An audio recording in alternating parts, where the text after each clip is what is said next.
ও আচ্ছা, আপনি তো খাইতেছেন, আমার একটা তাড়া ছিল, একটা জরুরি মিটিংয়ে যাব তো, আমার জুতাটা ছিঁড়ে গেছে। ঠিক আছে, আমি অন্য দোকানে যাই।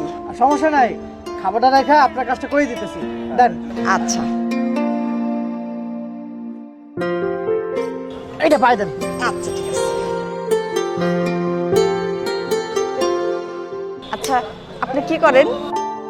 পড়াশোনা করি। আসলে কি, আপনাকে না এর আগে এই দোকানে আমি কখনো দেখি নাই।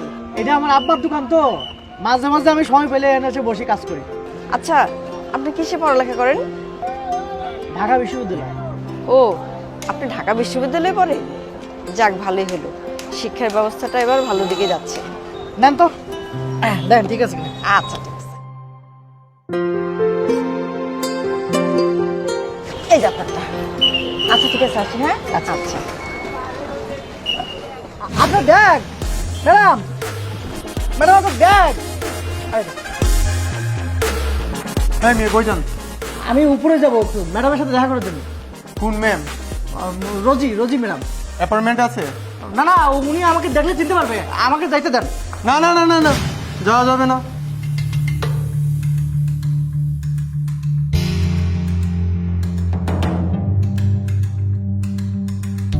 কি ব্যাপার, মুচিটার নিচে আবার কি করছে ওর সাথে?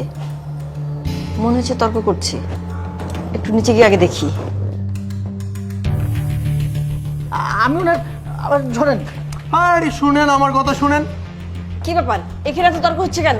ম্যাম ঢাকাতে কি করতেছে? আপনি আবার এখানে কেন আসছেন? ম্যাডাম, ওই মন ভুলে আপনার ব্যাগটা আমার দোকানে রেখে আসছিলেন, তাই দিতে আসছিলাম আপনার ব্যাগটা। ওহো, আমি একেবারে ভুলে গেছি।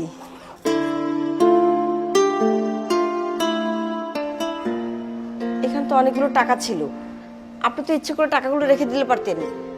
না না, আমি আপনার টাকা কেন নিব? আর আমি অত দেখি নাই যে ব্যাগের মধ্যে কি আছে না আছে। আমার কাছে মনে হয়েছে যে আপনার মূল্যবান জিনিসপত্র, তাই পাশে এসে আপনার ব্যাগটা দিতে আসলাম। আচ্ছা ঠিক আছে, এই টাকাটা তুমি রাখো। না না, টাকা পয়সা লাগবে না, আমি কেন আপনার টাকা নেব? আমি জাস্ট আপনার ব্যাগটা দিতে আসছিলাম। আচ্ছা ঠিক আছে, তোমার নাম্বারটা আমাকে দাও তো।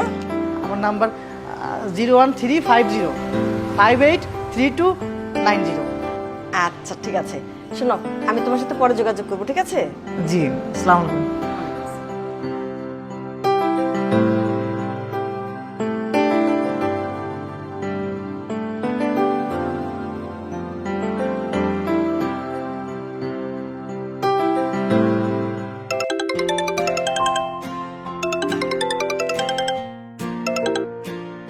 হ্যালো। দীপ, হ্যাঁ চিনতে পারছো? জি জি। ওই যে সেদিন আমার অফিসে এসে আমার ব্যাগটা দিয়ে গেলে যে। জি ম্যাডাম। আচ্ছা শোনো, আমি সিদ্ধান্ত নিয়েছি, মানে সবকিছু চিন্তা করে সিদ্ধান্ত নিলাম, সেটা হচ্ছে যে তুমি আগামী সপ্তাহ থেকে আমার অফিসে জয়েন করো। হ্যাঁ? তুমি শিক্ষিত একজন ছেলে, তাই না? তোমারও চাকরিটা প্রয়োজন, আর আমিও চাই তোমার মতো সৎ একজন ছেলে আমার অফিসে একটা সাইড দেখাশোনা করুক। জি ম্যাডাম, জি। আগামী সপ্তাহ থেকে তুমি জয়েন করো। আর তাছাড়া তুমি যদি মনে করো আগামীকাল এসে আমার সাথে দেখা করতে পারো।